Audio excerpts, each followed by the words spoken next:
Shalom, salam sejahtera untuk kita semua. Kita bersyukur untuk berkat Tuhan oleh karena hari ini adalah hari ke-51 dalam rangkaian program 100 hari berdoa. Saudara, kabar baik bagi kita pada hari ini adalah ada seorang dokter yang bekerja di Berrien Springs yang bernama Dr. Hamel. Dia sembuh dari COVID-19 oleh karena banyak doa-doa yang dinaikkan kepada Tuhan, baik dari anggota-anggota jemaat, bahkan teman-teman dokter yang boleh mendoakan dia. Kemudian kabar baik selanjutnya adalah gereja di Cina berkembang meskipun ada pembatasan karena COVID-19 dan juga komunisme di sana. Dan ada ratusan ribu yang terhubung secara online, baik untuk beribadah maupun belajar firman Tuhan. Jumpa lagi dalam program 100 hari berdoa. Dan saudara-saudara, seperti biasa, sebelum kita akan membawa doa-doa kita kepada Tuhan, kita akan mendengarkan firman Tuhan.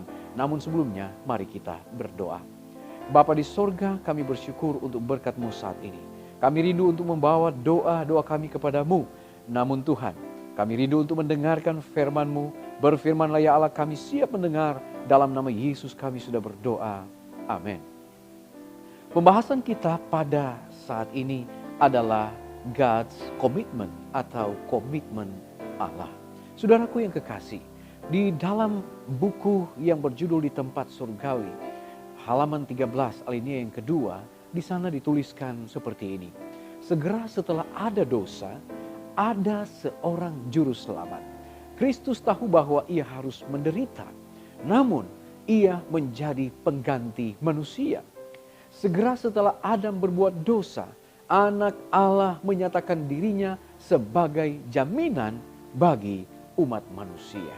Dan benar, saudaraku yang kekasih, di dalam Roma pasal yang kelima ayat yang ke-8 firman Tuhan berkata, akan tetapi Allah menunjukkan kasih-Nya kepada kita oleh karena Kristus telah mati untuk kita ketika kita masih berdosa. Kita bersyukur untuk apa yang Tuhan telah buat bagi kita. Inisiatif Allah bagi manusia. Dia telah menunjukkan kasih-Nya kepada kita lewat kematian Yesus di atas kayu salib, menjadi jaminan bagi kita manusia yang hidup di dalam dosa. Nah, saudaraku yang kekasih, di dalam buku Sejarah Para Nabi halaman 62 alinea yang pertama, Ellen G. White menuliskan seperti ini. Kejatuhan manusia ke dalam dosa telah memenuhi segenap sorga dengan kesedihan. Dunia yang telah dijadikan Tuhan telah dirusak oleh kutuk dosa dan diduduki oleh makhluk-makhluk yang ditetapkan harus menderita, bahkan harus mati. Kelihatannya tidak ada jalan kelepasan bagi mereka yang telah melanggar hukum-hukum Allah. Di seluruh istana sorga terasa adanya kedukaan atas kebinasaan yang telah diakibatkan oleh dosa. Saudara, kalau kita melihat di dalam Alkitab, khususnya Kejadian pasal 1 dan Kejadian pasalnya yang kedua, manusia pada saat itu memiliki satu kehidupan yang sangat harmonis dengan Allah. Mereka belum terpisah dengan Tuhan. Oleh karena mereka masih hidup di dalam keutuhan, ya. Mereka hidup dengan sempurna, belum terkontaminasi dengan dosa. Tetapi di dalam Kejadian pasal yang ketiga, saat Hawa tergoda untuk memakan buah pengetahuan baik dan jahat, kemudian dia berikan juga kepada suaminya Adam, maka pada saat itu dosa masuk ke dunia ini. Dan apa yang menjadi akibatnya? Akibat dari dosa yang telah terkontaminasi kepada manusia, maka manusia harus mengalami apa yang disebutkan sebagai kematian. Namun saudara-saudara, kita bersyukur kepada Allah. Walaupun hal itu telah terjadi, penduduk sorga pun dikatakan mereka berduka cita atas kebinasaan yang telah diakibatkan oleh dosa. Di dalam kutipan selanjutnya, di hadapan Bapa, ia atau Yesus, dia telah memohon demi kepentingan orang-orang yang berdosa. Sementara segenap sorga menunggu hasilnya dengan penuh perhatian yang dalam yang tidak dapat dilukiskan oleh kata-kata. Permufakatan yang bersifat rahasia itu berlangsung cukup lama. Di dalam Sakaria pasal yang ke-6 ayat 13, permufakatan tentang damai, damai sejahtera yang disiapkan oleh sorga bagi penduduk dunia yang telah jatuh ke dalam dosa. Saudaraku yang kekasih, bagi anak manusia yang telah berdosa itu, rencana keselamatan telah digariskan sebelum penciptaan dunia ini. Kabar baiknya bagi kita saat ini adalah sebelum dosa itu masuk ke dunia ini, Yesus telah memiliki rencana yang spektakuler. Dia rindu untuk datang ke dunia ini untuk menjadi penebus dosa-dosa manusia. Saudaraku yang kekasih, di dalam kutipan selanjutnya dikatakan, Kristus memberikan kepastian kepada malaikat-malaikat bahwa oleh kematiannya Ia akan dapat menebus banyak manusia dan akan membinasakan dia yang mempunyai kuasa maut itu. Ia akan memulihkan kembali kerajaan yang telah hilang dari manusia oleh karena pelanggaran. Dan umat tebusan itu akan mewarisinya bersama dia dan tinggal di sana untuk selama-lamanya. Saudaraku yang kekasih, dosa dan orang-orang berdosa akan dimusnahkan dan tidak akan lagi menunggu damai yang ada di sorga atau di dunia. Ia memerintahkan segenap malaikat untuk menyelaraskan diri dengan rencana yang telah diterima oleh Bapa, dan dengan penuh sukacita melalui kematiannya, umat-umat yang berdosa melalui Yesus Kristus diperdamaikan dengan Allah. Luar biasa saudara. Ini adalah merupakan satu jaminan yang Tuhan telah berikan bagi kita. Ada satu rekonsiliasi yang telah dilakukan. Walaupun anak Allah melalui Yesus Kristus, dia harus datang ke dunia ini untuk mengorbankan dirinya. Dia menjadi domba Allah yang harus dikorbankan untuk menebus dosa-dosa manusia.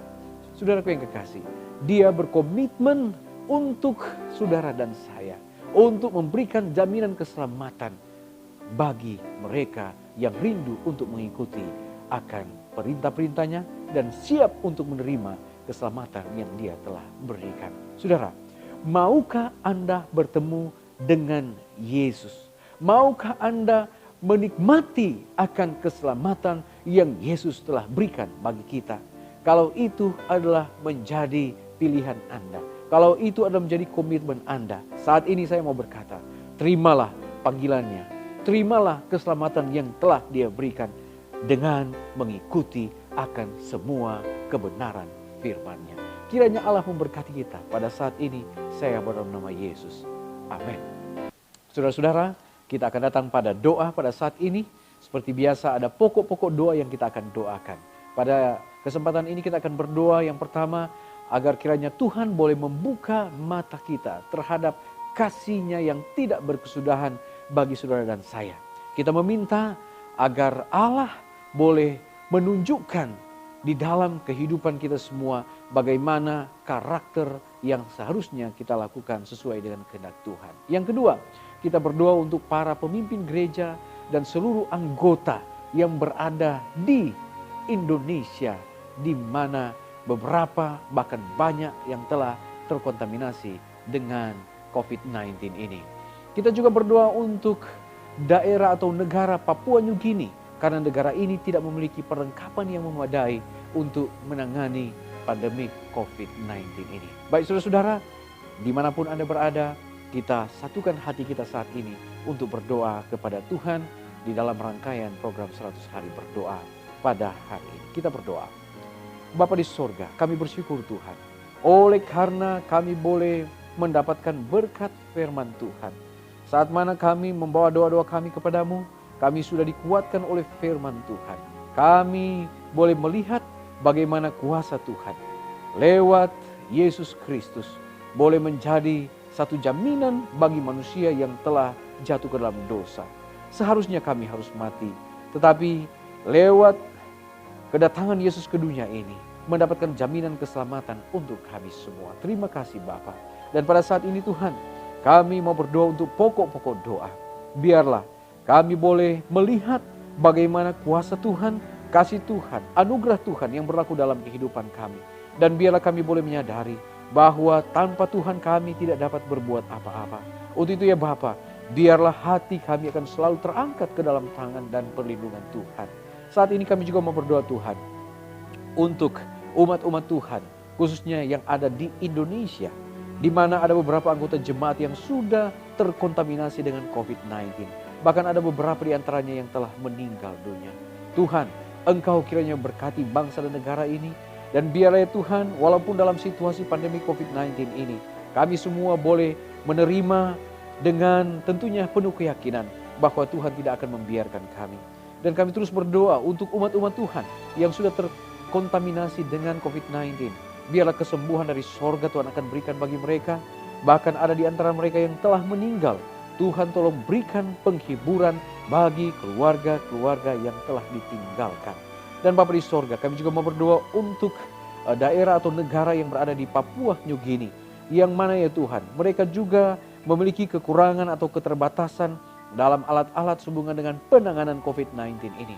Biarlah dengan cara khusus, oleh pertolongan Tuhan, pemerintah di sana boleh mencari jalan keluar sehingga boleh mendapatkan alat-alat yang boleh memperlambat akan penyebaran COVID-19 khususnya yang berada di Papua New Guinea. Kami berdoa juga untuk umat-umat Tuhan yang ada di sana.